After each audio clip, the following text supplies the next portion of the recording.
Well, I was thinking this week about what is the role of a poet storyteller in times of ecological crisis, in times of crisis in general. What is the role? And then I thought, well, that question maybe is not big enough. What is the role for all of us in a time, in specifically talking about the ecological crisis that we are facing? Well, that kind of question means that you are listening to Poetry, Passion, and Pleasure with your host, Dale Byron. And this is the place where each week we delve into the practical, everyday uses of poetry to help us live our lives more fully, more centered, more sanely, all of those things. So let's get right into this question. And I thought what I would do is let's just jump right into the poem, and then we'll talk a little bit more about what is the role of all of us in particular, or all of us in general, but in particular, what is the role that we have as poets and as storytellers? As storytellers, we are all, regardless of whether we consider ourselves to be poets or not, we are all storytellers. And certainly, storytelling is a huge responsibility that each of us has, especially if we want to see some shifts and changes in the world around the whole ecological crisis, the earth overshoot challenges that we're facing, the political challenges, quite frankly, that are also political and social challenges that are also implicated fully in this whole question of ecological crisis. So the poem this week, and again, we've got one poem, so this will be a shorter edition of the podcast. This poem is called To Act in Wiser Ways. To act in wiser ways. To act in wiser ways, to mirror what nature knows, how a cause like a river can deliver effects from such faraway times and places, and how now we have turned ourselves into Homo colossus, leaning heavy on the battered lands, this struggling world. See how skies have turned hot, red, and fiery, great forests retreating from their many places, so that now we can barely measure the magnitude of the what that is no longer here, without our broken hearts weeping to witness this slowly unfolding violence. How many indestructible errors have we made that now refuse to go away? Or at least on terms that future generations will be able to forgive. Plastics, particles, and forever chemicals. Great streams of micro waste entering the veins, lungs, stomachs of each and every sentient being, making this world their home. Coral reefs bleached, soils bleeding life, masses of wild animals herded into the box canyons of oblivion. How we have searched our minds and hearts, how we have searched our minds and hearts for newer stories with better endings. The stories that have our stunning cleverness, our stunning human cleverness, finely and securely bound by wisdom. At nightfall, the hills nearby burn with the red clouds of dusk, now hovering above the coming night's silken and sudden silence. I walk in awe. I walk in awe, held in a suspended state of grace and joy, as still I hear the stellar's jay, her beloved calls of warning.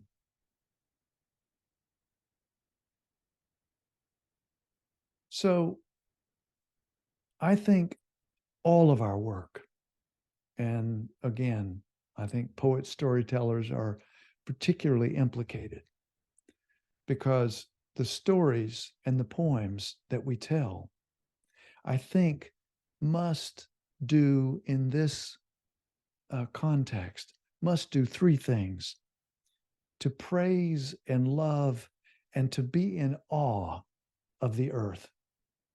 Poems must do that. Second, that poems must protest and name what is unjust, unwise, and destructive in the world. Name it, speak it out loud. Poems that do that. And finally, poems must witness and grieve what has been destroyed and lost. That is very important. So to love the world, to be in awe of the world, to protest and name what is unjust and unwise and destructive, and finally to witness and grieve for all that has been lost, for all that has been lost. And to undertake, my note says, as I was thinking about this, to undertake each of these kinds of poems, each of these purposes with a deep and abiding curiosity, a profound humility, and all with a dash of joyful humor to keep us centered and sane. And I really mean this. We can all do this. This particular poem, To Act in Wiser Ways, is a poem that I wrote earlier this year. And in my mind, it is really, some poems specialize in one or the other. A praise poem to help us fall in love with the world, a protest poem to call out and name what is wrong and destructive and unjust.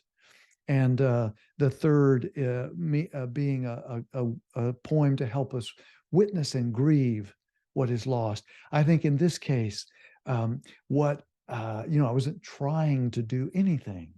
It's just you set out when you're going to tell a poem story, and you set out, and hopefully you actually surprise yourself. Remember, we've always said, if the poet is not surprised, if the storyteller is not surprised, then the listener, the reader, the hearer will not be either. So that's important. But I think in a way, when I say to act in wiser ways, to mirror what nature knows, how a cause like a river can deliver effects from such faraway times and places. See, I think what I'm getting at, what was coming through there was that this business of cause and effect, there are times when we imagine that, that X happens and then immediately Y happens. And what has occurred in our ecological world is that so many of these things are results that we are harvesting, that we're on the flute end of these results of things that occurred in some cases, many, many years ago. I mean, the concentration of carbon in the air, of course, as we know, we've been burning fossil fuels. We've been burning fossils for energy for 200 or so years, really in great earnest for less than that. but we've been using fossils particularly if you think of coal for 200-ish years. So we are now at the flute end, at the results, at the unintended consequences.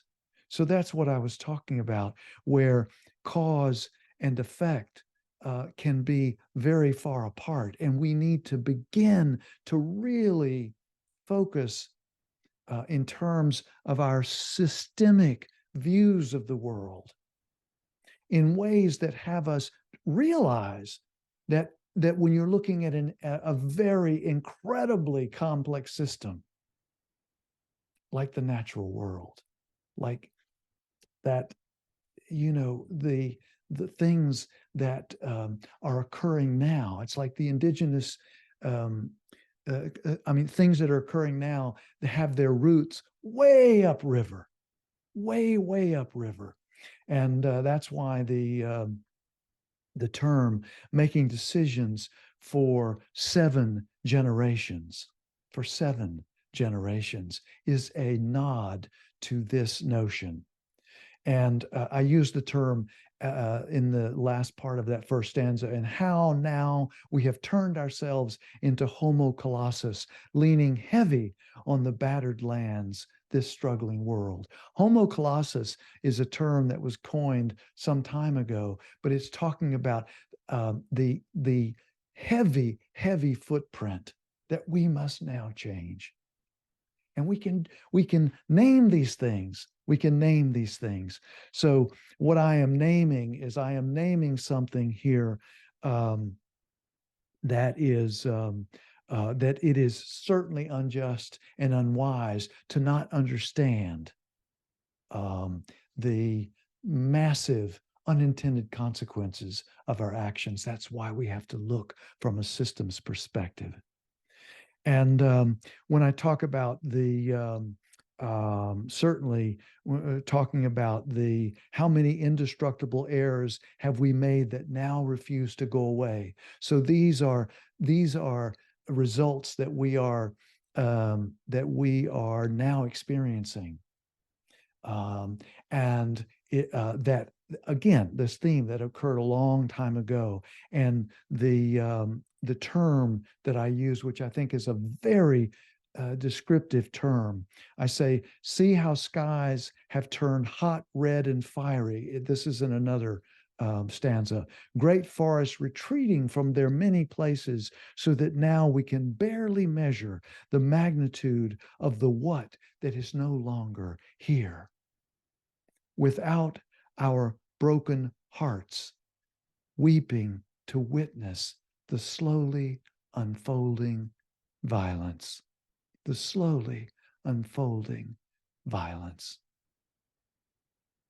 I don't know about you, but when I first heard that term, the slow violence, it really named for me, and this is another part of the naming and protesting. It named for me that violence, we are used to thinking about, again, a kind of immediate cause and effect, that somebody aggresses on someone, on another person or animal or whatever. And we see the immediate effect of that aggression. But there's also a slow and unfolding violence that is occurring. And for us to begin to get our minds and hearts around that term. And then the next to the last stanza, it says, coral reefs bleached, soils bleeding life, masses of wild animals herded into the box canyons of oblivion. We have, since 1970, we have 70% of the wild animals on this planet I think of a particular size, but imagine that 70% have gone away in a little over 50 years. This is not, to say it's unsustainable, it insults the word. Doesn't even do justice, the word unsustainable. How we have searched our minds and hearts for newer stories with better endings, with better endings. Of course, we're doing that as well. The stories that have our stunning human cleverness finely and securely bound by wisdom. This is another powerful idea. The philosopher Daniel Schmachtenberger talks about this concept that all the great challenges we face as human beings, those great challenges are caused by our human cleverness, even our human genius and cleverness, unbound by wisdom. Think about that. That cleverness is wonderful. Being ingenious and creative is wonderful. But if we do not bind our cleverness with wisdom, wisdom would say we can't fill the oceans with microplastics. Wisdom would say we can't have DDT in the 1950s that was doing a massive damage. That wisdom would bound and bind cleverness so that the forever chemicals that are now everywhere in the world would not be everywhere in the world. And we would not have put lead in gasoline that affected the IQs and health of millions and millions of people. All of those things, they were inventions that were clever and did something on one level that was good and interesting. But if we had used wisdom to bind those things, we would have either changed them or become more creative so that we did not introduce drugs and chemicals and compounds and activities and all manner of things that had all of these massive unintended consequences that we are living at the flute end of today. But I want to end the episode with the last stanza again, because this is the one that is about praise. See, it's not about facing this and putting ourselves into, speaking of a cul-de-sac or a box canyon for so many animals. We don't want to do that for ourselves and put ourselves into a state of despair where we feel like we have no agency, where we feel like there's no possibility. And that kind of despair breeds inactivity and passiveness.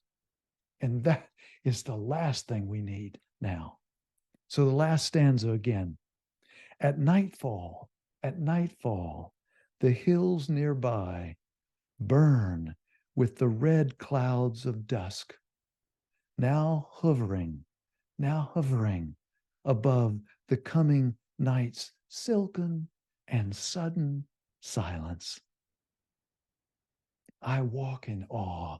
I walk in awe, held in a suspended state of grace and joy, as still I hear the stellar's jay, her beloved calls of warning. Now,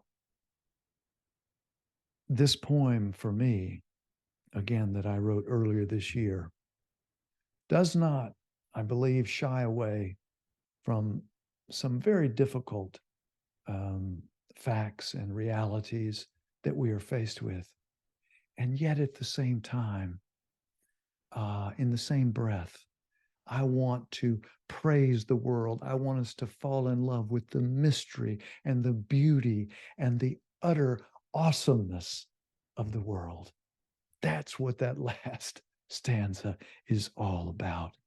And even the Stellar's jay, it's a warning cry, but it's a beautiful, lovely warning cry. That sound, as so many of the sounds that when we step into the forest, we step deep into the natural world and fall in love again and again and again. Okay, well, that's a wrap. As I always say, thank you so much. If you're new here, welcome. If you're returning, welcome back. Write a note, do a like, pass this along to someone that you think might enjoy stepping in to poetry and using it in practical, everyday ways to enhance our lives, to enhance their life. So please do that. And as I always say, until next time and next poem or poems, please take good care of yourself.